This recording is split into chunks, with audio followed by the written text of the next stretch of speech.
तो हम लोगों ने मैग्नेटिज्म फर्स्ट जो था उसका कॉन्सेप्ट देख लिया था, क्वेश्चंस वगैरह उसके हमें करने हैं अभी। ठीक है, तो आ जाते हैं पहले नंबर पर। Two identical bar magnets are fixed with their centres at a distance d apart. A stationary charge q is placed at P in between the gap of the two magnets at a distance d from the center O as shown in figure. मतलब ये जो P point है यहीं पर एक charge रखा गया है Q. The force on the charge Q is, क्या होगा? कितना टाइम? 0 हो जाएगा। स्टेशनरी चार्ज रखा गया ना, ठीक है। और अगर चार्ज रेस्ट में होगा तो कोई फोर्स नहीं लगेगा वहां पर। चार्ज रेस्ट में होगा तो 0 क्या 0? फोर्स 0 होगा ना, हर चीज 0 थोड़े हो जाएगी। तो चार्ज अगर रेस्ट में है तो उसके ऊपर कोई फोर्स एक्ट नहीं करेगा, क्योंकि F इक्वल टू क्या होता है, QVB। तो आप यहां पर डायरेक्ट लिख देंगे कि आंसर इसका क्या हो जाएगा, 0। और लिखना चाहें तो एक लाइन लिख सकते हैं यहां पर, because charge is at rest या चार्ज इज स्टेशनरी।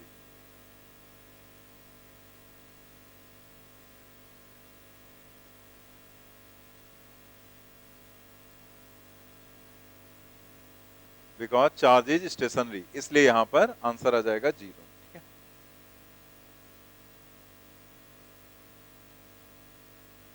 नेक्स्ट देखते हैं सेकेंड क्वेश्चन।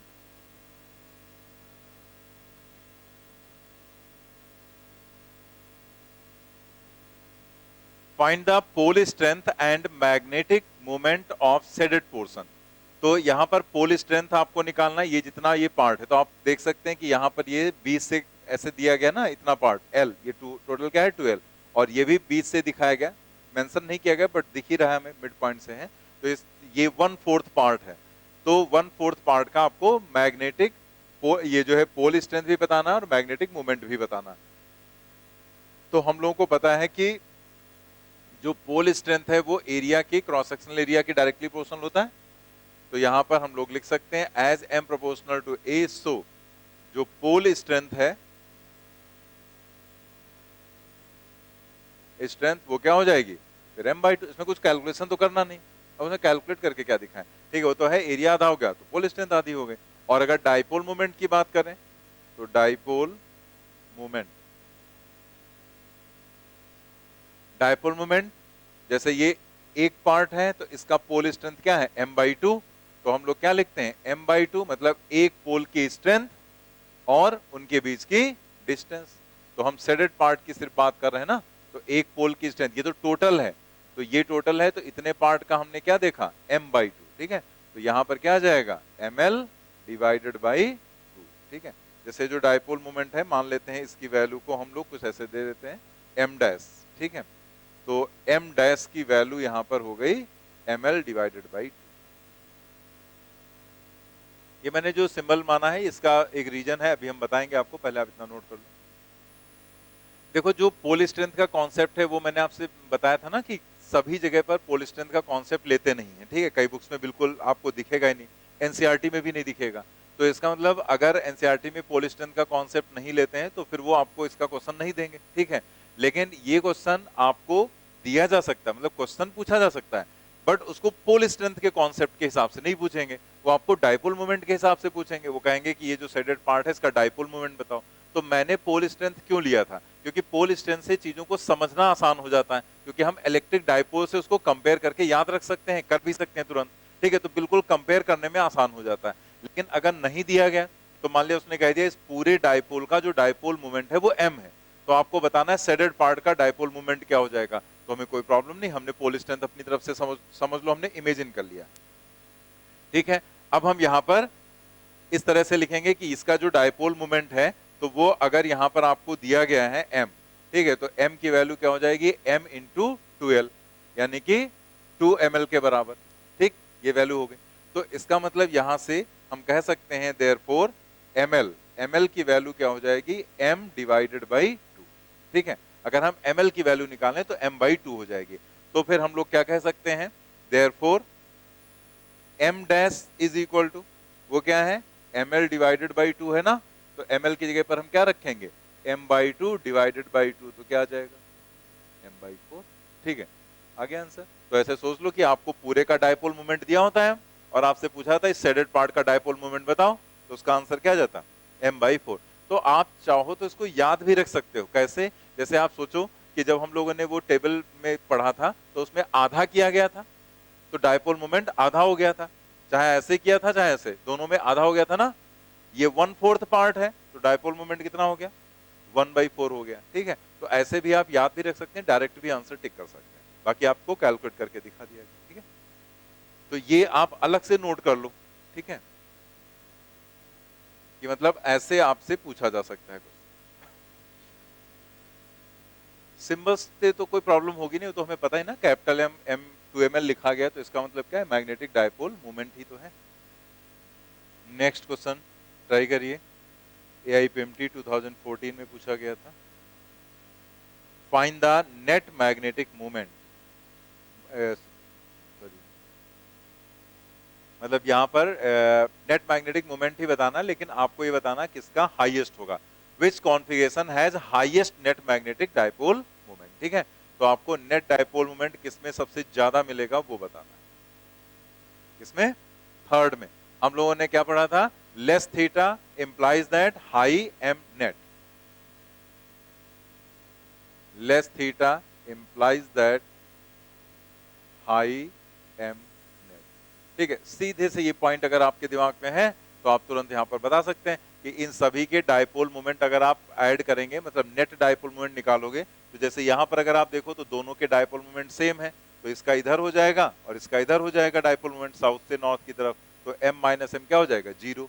इसका अगर आप देखो, मतलब ऐसा भी क्वेश्चन आपके सामने आ सकता है, तो यहाँ पर इसका क्या हो जाएगा m, इसका हो जाएगा m, तो क्या हो जाएगा m√2 आ जाएगा, ठीक है, √m², ऐसे कोई भी निकालेंगे, मतलब वही वेक्टर वाला ही कॉन्सेप्ट लगाना है आपको, ठीक है। √m1² + m2² + 2m1m2 cos theta, उसी से आप इसको जोड़ के निकाल सकते हैं। बट अगर आप ऐसे निकाल के चेक करोगे तो आपको टाइम लगेगा, लेकिन अगर आपने इस पॉइंट को अपने दिमाग में रखा है कि less theta implies that high M net, ये हमने समझाया था ना आपको, तो उसके बेसिस पर सबसे थीटा कम किसमें दिख रहा है, इसी में, तो इसमें 180 है, इसमें 90, इसमें 60, इसमें 30, तो बस सीधे ये आंसर टिक कर दो, कुछ सॉल्व करने की जरूरत ही नहीं। इसके बाद थोड़ा सा हम लोग रुकेंगे, एक क्वेश्चन जो नेक्स्ट आगे है, 4th नंबर 5th नंबर, इसके लिए हम आपको एक फॉर्मूला डराइव करा दे रहे हैं, ठीक है। तो इसका फॉर्मूला हम यहीं पर क्वेश्चन जब बताते हैं तभी हम डराइव कराते हैं, तो ये हमने कराया भी था, और ये बिल्कुल सिमिलर क्वेश्चन आपका नीट में पूछा गया था। सिमिलर क्या, लैंग्वेज ही बदली थी, समझ लो सेम ही क्वेश्चन था 2013 में, ठीक है।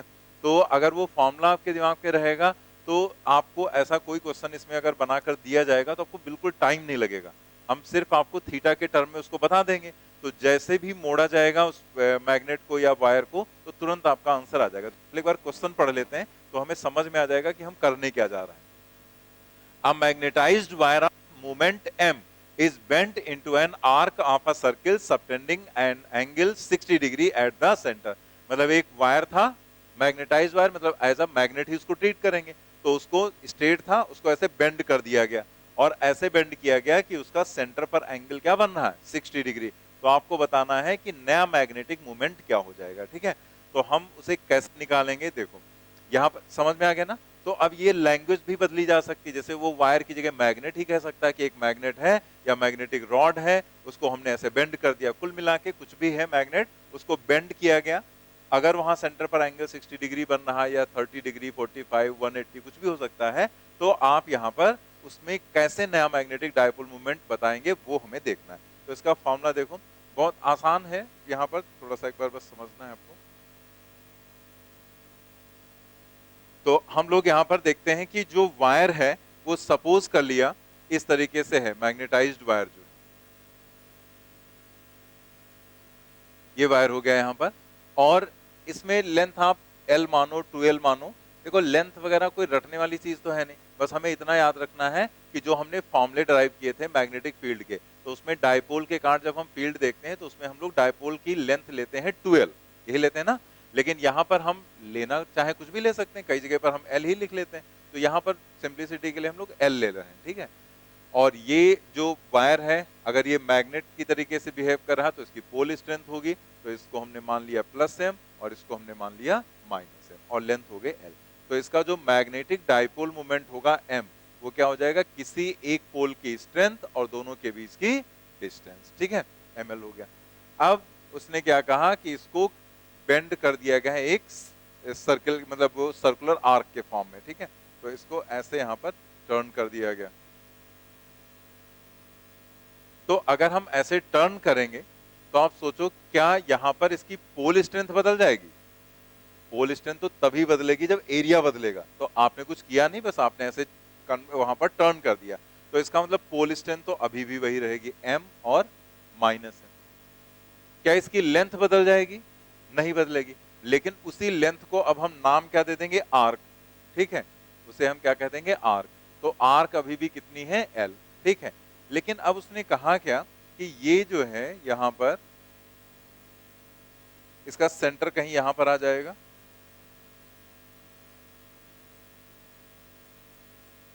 ठीक है, सेंटर यहां पर आ गया, तो हमने इसे यहां से ऐसे मिला दिया और इसे इधर मिला दिया, ठीक है, तो ये यहां पर हो गया सेंटर इसका।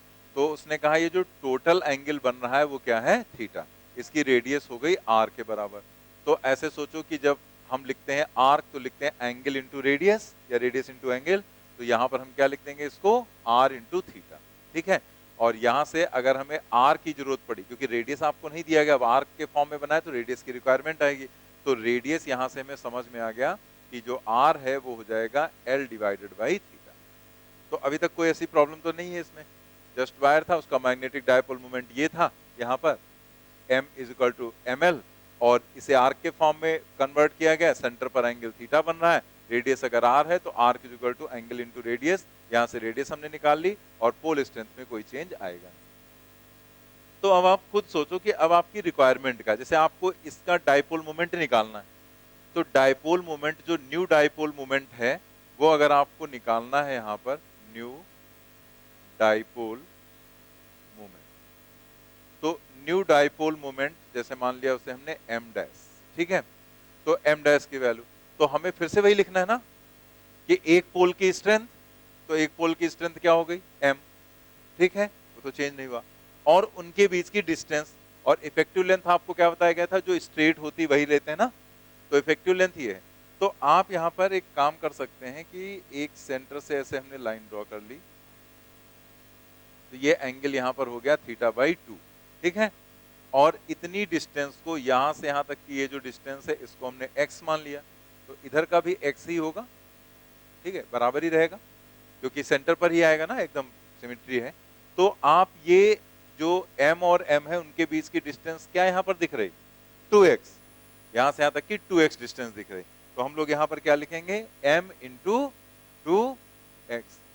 तो अगर आप सोचो आपको x पता चल जाए तो सारा कैलकुलेशन हो जाएगा आराम से, तो x तो बहुत आराम से निकाल सकते हैं, यहां से हमें निकालना है ना, तो ये ट्रायंगल दिख रहा है, अब इस ट्रायंगल से अगर आप देखो यहां पर तो लिख सकते हो sine theta by 2 is equal to perpendicular upon hypotenuse x divided by r, या हम लोग तो डायरेक्ट भी लिख सकते थे x is equal to r sine theta by 2, और r की वैल्यू क्या है, l अपॉन थीटा, ठीक है, तो इसको वहां रखते हैं, फिर r की वैल्यू बाद में रख लेंगे।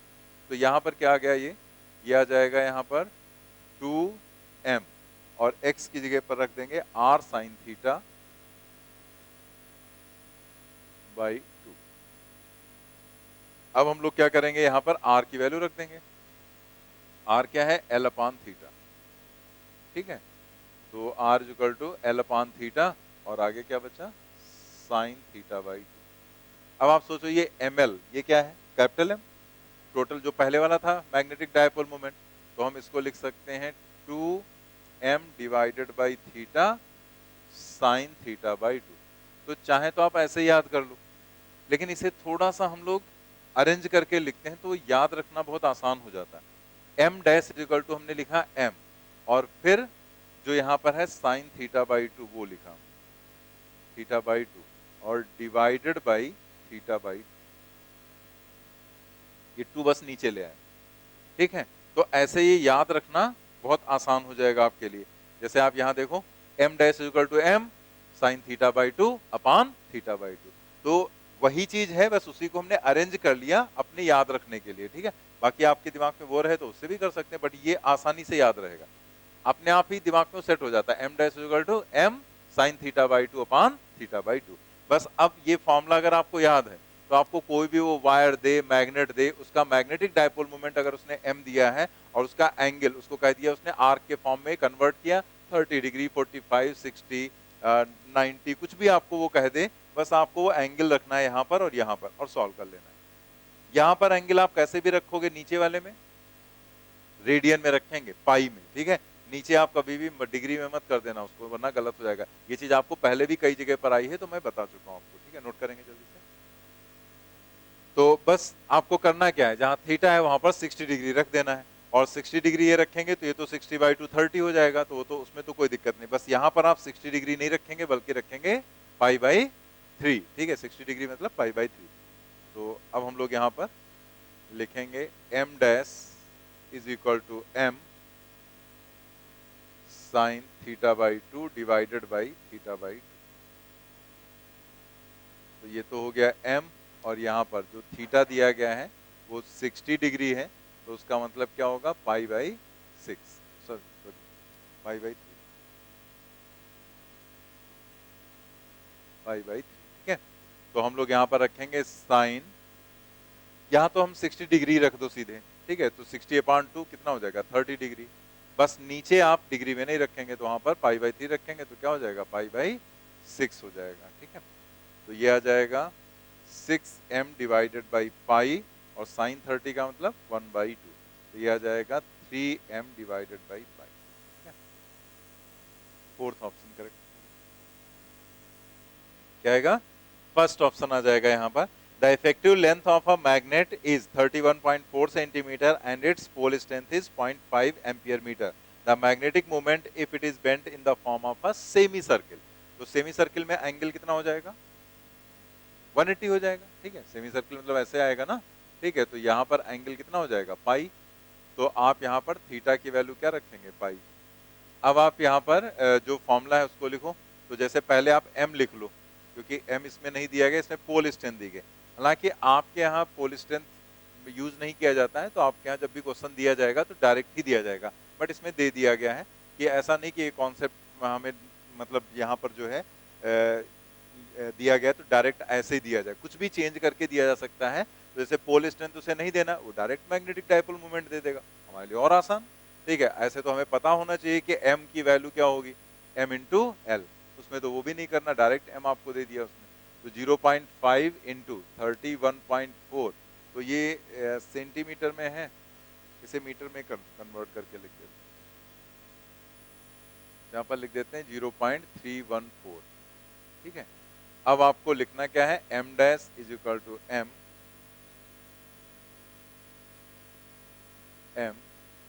Sign theta by 2 divided by theta by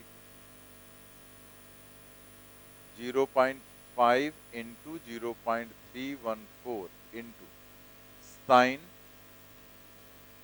pi by 2 divided by pi by, ठीक है।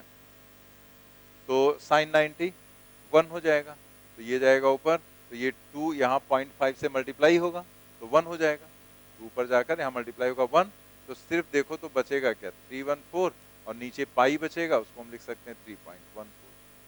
तो ये सॉल्व होकर कितना 0.1 ही तो आ जाएगा, एक जीरो यहाँ बढ़ा देंगे तो कैंसिल ही हो जाएगा पूरा, तो 1/10 आएगा। तो 1/10 का मतलब 0.1 एम्पियर मीटर स्क्वायर। चलिए नेक्स्ट देखते हैं, the distance of 2 points on the axis of a magnet from its centre is 10 and 20 centimetre respectively.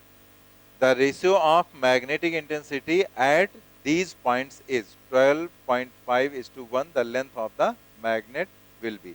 तो एक तरह से मैग्नेटिक फील्ड का ही आपको रेशियो दे दिया गया है, तो आपको 10 और 20 सेंटीमीटर पर दिया गया है, तो आपको यहाँ पर L मतलब लेंथ निकालनी है। तो लेंथ अगर आपको कैलकुलेट करना है तो आपको यहाँ पर इसे शॉर्ट डाइपोल नहीं मानना है फिर, ठीक है। जैसे इसमें लेंथ पूछ दिया गया ना आपसे, तो आप इसे शॉर्ट डाइपोल तो मानेंगे नहीं। तो फॉर्मूला हमारे पास क्या होता है, बी का म्यू नॉट एक्सेल पोजीशन की बात की जा रही है ना, ठीक है। ये जो रेशियो दिया गया है कहाँ दिया गया है, the distance of 2 points on the axis, ठीक है।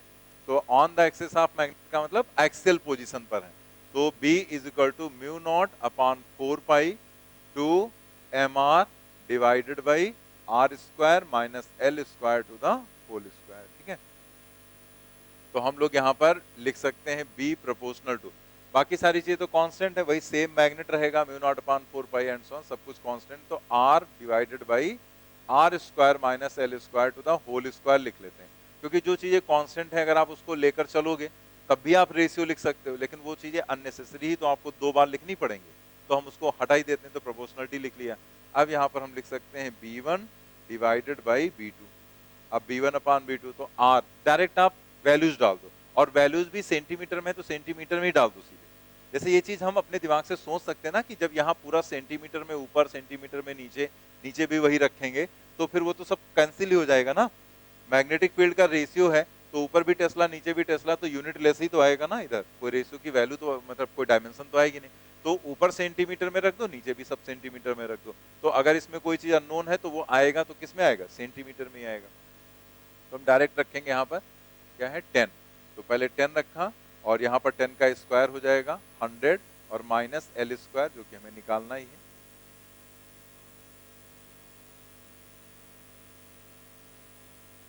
ये हो गया होल स्क्वायर। ठीक है, एंड डिवाइडेड बाई फिर क्या है 20 और डिवाइडेड बाई 20 का square 400 minus L square to the whole square. अब यहाँ पर ये यहाँ पर कैंसिल कर लेते हैं, तो इसे ऐसे लिख लेते हैं B1 अपॉन B2 की वैल्यू क्या है 12.5 डिवाइडेड बाई 1, तो ये आ जाएगा 10 डिवाइडेड बाई 20 और इनटू ये ऊपर चला जाएगा, तो 400 minus L square divided by 100 minus L square and to the whole square, एक ही में कर दिया गया।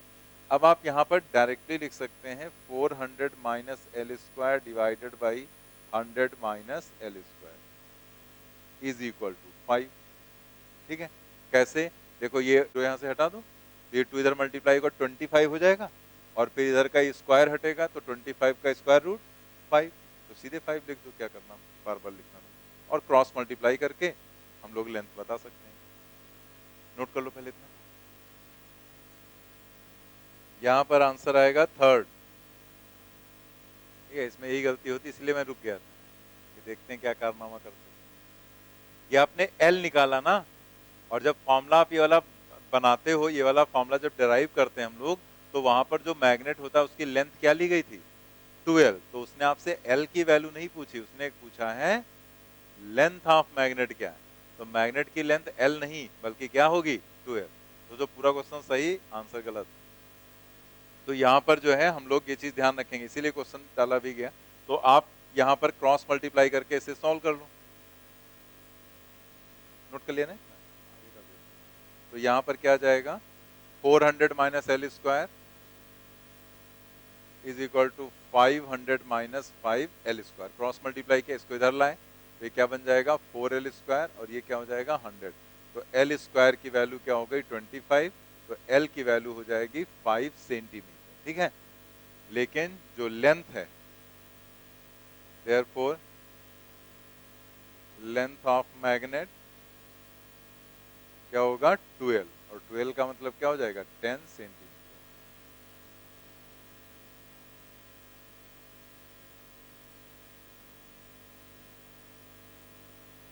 तो 10 सेंटीमीटर यानी कि 3rd ऑप्शन सही हो जाएगा। नोट कर लिया, नेक्स्ट देखते हैं क्वेश्चन नंबर 7।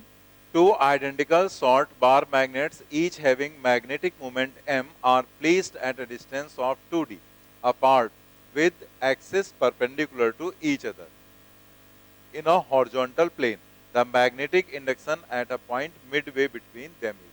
तो जैसे उसने मिड पॉइंट पर पूछा तो यहाँ पर एक्सिस को परपेंडिकुलर कहा गया, तो आप यहाँ पर जैसे कई लोग ऐसे सोचने लगते हैं कि हमने ऐसे इसे रखा और दूसरे वाले को हम ऐसे रख देंगे, तो जब भी हम डाइपोल की बात करते हैं तो हम उसके सेंटर को दिमाग में रखते हुए चीजें करते हैं, जैसे हम फील्ड भी निकालते हैं तो भी हम सेंटर से ही निकालते हैं उन चीजों को, तो ऐसे नहीं रखेंगे, ऐसे भी परपेंडिकुलर हैं, लेकिन ऐसे अगर आप देखो तो दोनों का मिड पॉइंट, तो मिड पॉइंट फिर आप सेंटर टू सेंटर देखोगे ना, तो आप ऐसे थोड़े यहाँ पर निकालने लगोगे, यहाँ पर देखेंगे, तो ये चीज गलत हो जाएगी। तो आपको इसे ऐसे नहीं रखना है या ऐसे नहीं थिंक करना है।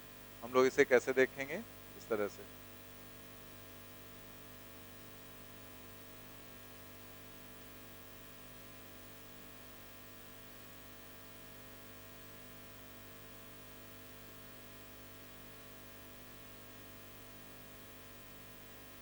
ठीक है, ये इसकी एक्सिस हो गई और दूसरे की एक्सिस परपेंडिकुलर हमें रखनी है, तो दूसरे को हम ऐसे दिखा देंगे यहां पर।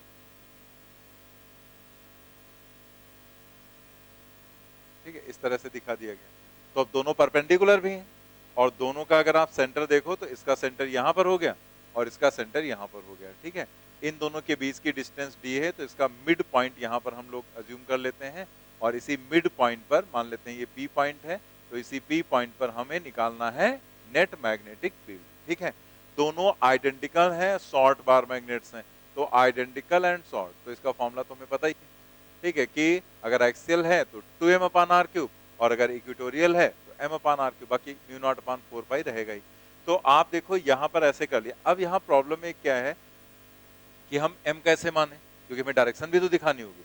तो देखो यहाँ ऑप्शन भी नहीं दिए गए, और अगर ऑप्शन दिए भी जाएंगे तो अगर उसमें डायरेक्शन यहाँ पर क्वेश्चन में कहीं उसने आपको दिया नहीं है तो वो डायरेक्शन आपसे पूछ भी नहीं सकता, क्योंकि अगर आप सोचो यहाँ से आपसे डायरेक्शन पूछने लगे तो कैसे, कोई कैसे मान लेगा, कोई इसको ऊपर मान लेगा तो कोई नीचे मान लेगा, तो कोई कैसे भी मानेगा तो डायरेक्शन तो चेंज हो जाएगी। तो अगर क्वेश्चन में आपको डायरेक्शन नहीं दी गई तो आपसे ऑप्शन में पूछा भी नहीं जाएगा। हम लोग ये काम पहले भी कई क्वेश्चंस में कर चुके हैं, तो अपने हिसाब से मान लो आप कुछ। ठीक है, जैसे हमने मान लिया यहाँ पर कि जो m है इसका वो इस डायरेक्शन में है। ठीक है, ये इसका m हो गया और इसका ऊपर मान लो या नीचे की तरफ मान लो, कैसे भी मान लो, जैसे मान लिया हमने नीचे की तरफ ऐसे मान लिया। ठीक है, कि ये इसका m हो गया। तो अब इनके सेंटर से, इसका सेंटर यहां पर है, इसका सेंटर यहां पर है और ये मिड पॉइंट हो गया, तो ये डिस्टेंस आपको क्या दी गई है, d। ये भी d डिस्टेंस दी गई है और ये भी d डिस्टेंस दी गई। आपको यहां पर निकालना है मैग्नेटिक फील्ड नेट। तो आप सोचो जैसे अगर हम इसकी नेमिंग कर दें कुछ, इसको हमने 1 मान लिया और इसको हमने 2 मान लिया। ठीक है, तो जो 1 की मैग्नेटिक फील्ड है वो 1 की मैग्नेटिक फील्ड एक्सियल पोजीशन है ना, इसके लिए ये एक्सियल पोजीशन है, तो एक्सियल पोजीशन में m की डायरेक्शन में ही मैग्नेटिक फील्ड रहेगी, यानी कि हम मैग्नेटिक फील्ड ऐसे दिखाएंगे, that is equal to V1। और इसके लिए अगर आप देखो तो इक्वेटोरियल पोजीशन, ठीक है, इसके परपेंडिकुलर पर है ना, बाइसेक्टर पर, तो इक्वेटोरियल में जो m होगा उसके अपोजिट, इक्वेटोरियल में अपोजिट फील्ड रहती, जैसे इलेक्ट्रिक डायपोल में भी जो बताया गया था वही तो मैग्नेट में था। तो यहां पर जो फील्ड हो जाएगी इसके अपोजिट, यानी कि हम ऐसे दिखा देंगे यहां पर, दिस इज V2। ठीक है, तो फिर जो नेट मैग्नेटिक फील्ड है वो इन्हीं दोनों का रिजल्टेंट हो जाएगा and that is V net. ठीक, V नेट क्या हो जाएगा, √V1² प्लस V2², बस दोनों फॉर्मूले लिखेंगे और V नेट निकाल के बता देंगे, नोट कर लो।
तो यहाँ पर आपको इस तरह का कैलकुलेशन पहले भी बता चुके हैं कि जितना कॉमन है अगर उसको लिखोगे, स्क्वायर करोगे, बाहर निकालोगे तो उतना ही रहेगा, इसलिए उसको लिखने में टाइम वेस्ट नहीं करना।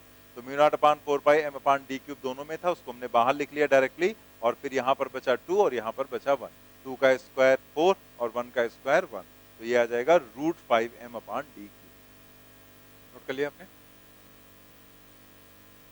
नेक्स्ट यहाँ पर देखते हैं question number 8, two short magnets of equal dipole moment m are fastened perpendicularly at their center. The magnitude of the magnetic field at a distance d from the center on the bisector of the right angle is. अब जैसे ये question है, इस question में अगर आप ऐसे सोचना स्टार्ट कर दो कि यहाँ पर दो ये परपेंडिकुलर दिए गए हैं और आपको यहाँ पर निकालना है, तो हम जैसे पिछले वाले क्वेश्चन में कर रहे थे वैसे यहाँ करेंगे, इसके कारण निकाल लेंगे यहाँ पर, इसके कारण यहाँ निकाल लेंगे और दोनों का फिर वेक्टर सम कर लेंगे। तो कहना तो बहुत आसान है, लेकिन अगर आप देखो तो ये आर्बिट्रेरी कंडीशन पड़ेगी जाकर ना, और इसके लिए भी ये आर्बिट्रेरी कंडीशन पड़ेगी जाकर। तो आप दोनों के कारण यहाँ पर पहले निकालोगे मैग्नेटिक फील्ड, फिर उन दोनों के बीच का एंगल तुम्हें निकालना पड़ेगा, उसके बाद कहीं आप रिजल्टेंट निकाल पाओगे। तो ये तो बहुत ज्यादा कॉम्प्लिकेटेड हो जाएगा ना, ठीक है, कॉम्प्लिकेटेड हो जाएगा, काफी लेंदी रहेगा। लेकिन अगर ये ऑब्जेक्टिव में दिया गया तो कुछ ना कुछ तो ऐसा होगा ट्रिक कि हम आसानी से निकाल सकें इसे। तो यहाँ पर आप देखो जरा कि अगर हम यहाँ पर ले लें इसे इस तरह से, ठीक है, कि ये जो डाइपोल यहाँ पर दिखाया गया है, ठीक है, एस साउथ से नॉर्थ, तो इसका डाइपोल मोमेंट इधर होगा, तो डाइपोल मोमेंट एक वेक्टर क्वांटिटी है, तो हम लोग इसका इक्विवेलेंट डाइपोल मोमेंट निकालेंगे, तो ये हो गया यहाँ पर m, ठीक। ऐसे ही इसका भी दोनों आइडेंटिकल दिए गए हैं, तो इसका नीचे से ऊपर की तरफ हो जाएगा, तो हम उसका वेक्टर वेक्टर होता ना डाइपोल मोमेंट, तो यहाँ पर दूसरा वेक्टर हो गया ऐसे परपेंडिकुलर एक दूसरे के हैं, तो ये ऐसे हो गया। तो इसका जो रिजल्टेंट आएगा नेट, तो वो ऐसे हो जाएगा यहाँ पर, और वो हमें पता है कितना होगा, m√2, यही हो जाएगा ना। ये दोनों के बीच का एंगल कितना है 90 डिग्री, तो ये m√2 हो जाएगा, ये एक तरह से m नेट की वैल्यू हो गई, रिजल्टेंट की वैल्यू, और ये एंगल क्या होगा 45 डिग्री। जैसे मैं इसे लिख दे रहा हूँ यहाँ पे, ये क्या निकाला है हमने, क्योंकि ये दोनों तो इनके डाइपोल मोमेंट हो गए, और ये क्या हो गया, ये हो गया m नेट रिजल्टेंट, और ये कितना हो गया m√2 के बराबर, और ये एंगल 45 डिग्री होगा। और जो उसने ये पॉइंट दिया है वो भी तो 45 पर दिया है। उसने क्या लिखा है क्वेश्चन में कि जो पॉइंट है वो कहाँ है, the magnitude of the magnetic field at a distance d from the centre on the bisector of right angle. और यहाँ तो ये ऑलरेडी बाइसेक्टर होगा, क्योंकि हमें पता है वेक्टर से दो इक्वल मैग्नीट्यूड के जो वेक्टर्स हैं उनका रिजल्टेंट उनके बीच के एंगल को बाइसेक्ट करता है। तो अब हम इसे ऐसे इमेजिन कर सकते हैं ना कि ये दोनों नहीं है, इसका रिजल्टेंट है यहाँ पर, तो वो रिजल्टेंट ऐसे हो जाएगा, ये रिजल्टेंट हो जाएगा ना। और इस रिजल्टेंट की वैल्यू जो है, मतलब आप ऐसे मानेंगे कि यहाँ पर एक डाइपोल, ये दोनों हट गए और इसकी जगह पर एक डाइपोल रखा गया है जिसका डाइपोल मोमेंट क्या है m√2, ठीक है। और ये डाइपोल इसी बाइसेक्टर के अलॉन्ग रखा जाएगा, क्योंकि इन दोनों का जो डाइपोल मोमेंट है वो नेट वाला, वो इसी बाइसेक्टर के अलॉन्ग रहेगा। तो अब जरा सोचो कि अगर आपके पास ये डाइपोल है यहाँ पर, ठीक है, ये वाला, तो इस डाइपोल, मतलब इन दोनों को भूल जाओ, इस डाइपोल के कारण आपको यहाँ से यहाँ तक की जो ये डिस्टेंस दी गई d डिस्टेंस, इस d डिस्टेंस पर पॉइंट P पर मैग्नेटिक फील्ड निकालनी है, ठीक है। तो वो मैग्नेटिक फील्ड क्या हो जाएगी, एक्सियल पोजीशन वाली तो हो जाएगी ना, यानी कि डायरेक्ट हम लिख सकते हैं at point P, at P B is equal to μ0/4π और 2m, तो m की जगह क्या रखेंगे m√2, 2m divided by d cube, बस यही काम, ठीक है। तो वही चीज बहुत इजीली हमने कर ली, लेकिन अगर वहीं पर अलग अलग निकालने की कोशिश करते तो वही कॉन्सेप्ट बहुत लेंदी हो जाता हमारे लिए, हो गया। चलिए नेक्स्ट देखते हैं क्वेश्चन नंबर 9। क्वेश्चन नंबर 9 बिल्कुल वैसे ही जैसे 7 नंबर का है, दो अलग अलग मैग्नेट्स रखे गए, साथ में तो रखे नहीं गए, तो दोनों की मैग्नेटिक फील्ड हम लोग यहाँ पर अलग अलग देखेंगे और उसका रिजल्टेंट कैलकुलेट कर लेंगे, ठीक है। Two short magnets of magnetic moment 1000 ampere metre square are placed as shown at the corners of a square of side 10 centimetre, the net magnetic induction at point P is. तो आप यहाँ पर कुछ भी ऐसे अपने हिसाब से आप नेमिंग कर सकते हैं, ठीक है। जैसे फॉर एग्जांपल मान लिया ये यहाँ पर जो है इसको हमने B1 मान लिया, ठीक है, सॉरी 1 मान लिया, तो अगर हम इसे नेमिंग कर दें, इसको हमने 1 मान लिया और इसे हमने 2 मान लिया, ठीक है। तो उसने ये R दोनों में सेम दे रखा है, R की वैल्यू क्या है 10 सेंटीमीटर, तो 10 सेंटीमीटर का मतलब 10⁻⁻1 मीटर इंटू 10⁻⁻2 कर देंगे, तो ये +1 -2 मतलब -1 बचेगा, R की वैल्यू आ गई। अब दूसरा पॉइंट यहाँ पर क्या है कि हमें इनकी मैग्नेटिक फील्ड देखनी है, तो 1 के लिए ये एक्सियल पोजीशन है ना, तो तो एक्सेल पोजीशन पर जो मैग्नेटिक फील्ड होगी वो ऐसे हो जाएगी, तो ये B1 हो गया। और अगर हम इसके लिए देखें भाई, इसका जो मैग्नेटिक डायपोल मोमेंट है वो इधर रहेगा ना M, और इसका जो मैग्नेटिक डायपोल मोमेंट है वो भी इधर रहेगा M, लेकिन दोनों शॉर्ट मैग्नेटिक डायपोल मोमेंट है, ठीक है, और दोनों के मैग्नेटिक मोमेंट सेम ही है, तो दोनों का M रहेगा। लेकिन यहाँ एक्सेल पोजीशन है, तो एक्सेल पोजीशन पर डायपोल मोमेंट जिधर है उधर ही मैग्नेटिक फील्ड होगी, और इसके लिए क्या है, इक्वेटोरियल, उल्टा हो जाएगा इधर। M इधर है साउथ से नॉर्थ, तो फील्ड उसके जस्ट अपोजिट हो जाएगी, इस साइड में हो जाएगी, दैट इज B। ठीक है, तो अब आप यहाँ पर दोनों से निकाल लो। तो जैसे हम यहाँ पर मान लिया पहले B2 कैलकुलेट कर लें, ठीक है, तो B2 की वैल्यू हो जाएगी mu naught upon 4 pi M divided by R cube, क्योंकि इक्वेटोरियल पोजीशन होगी ना, तो इक्वेटोरियल पोजीशन पर M अपॉन R क्यूब और एक्सेल पोजीशन पर 2M होता है। तो हम क्यों पहले इक्वेटोरियल निकाल रहे हैं, क्योंकि इक्वेटोरियल का निकाल लेंगे तो ये वाला जस्ट डबल ही तो हो जाएगा, क्योंकि इसमें M अपॉन R क्यूब होगा तो उसमें 2M अपॉन R क्यूब होगा शॉर्ट डायपोल के लिए। तो ये हम जरा सॉल्व करें तो ये हो जाएगा 10 to the power -7 10 to the power 3, M की वैल्यू क्या दी गई 1000, ठीक है, और R का क्यूब करेंगे तो हो जाएगा 10 टू द पावर -3, -1 है ना, क्यूब करेंगे तो -3 हो जाएगा, ये जाएगा ऊपर +6 माइनस, यानी कि 10 टू द पावर -1 और या फिर 0.1 टेस्ला। ठीक, ऐसे जब आप B1 निकालोगे तो सॉल्व करने की जरूरत ही नहीं, क्योंकि आप रखोगे फॉर्मूला म्यू नॉट अपॉन 4 पाई 2M अपॉन R क्यूब, हालांकि इसको लिखने की जरूरत नहीं थी, ठीक है, तो यहाँ पर हमने लिख दिया ऐसे ही, ये रहेगा। तो एक तरह से इसे अगर आप देखो तो ये 2 टाइम्स B2 ही तो है, तो 2 into 0.1 that is equal to 0.2 tesla. तो जो B नेट हो जाएगा एट B नेट, तो वो क्या हो जाएगा, B1 जो बड़ी फील्ड है उसमें से छोटी वाली फील्ड को सब्ट्रैक्ट कर देंगे, तो 0.2 माइनस 0.1 दैट इज 0.1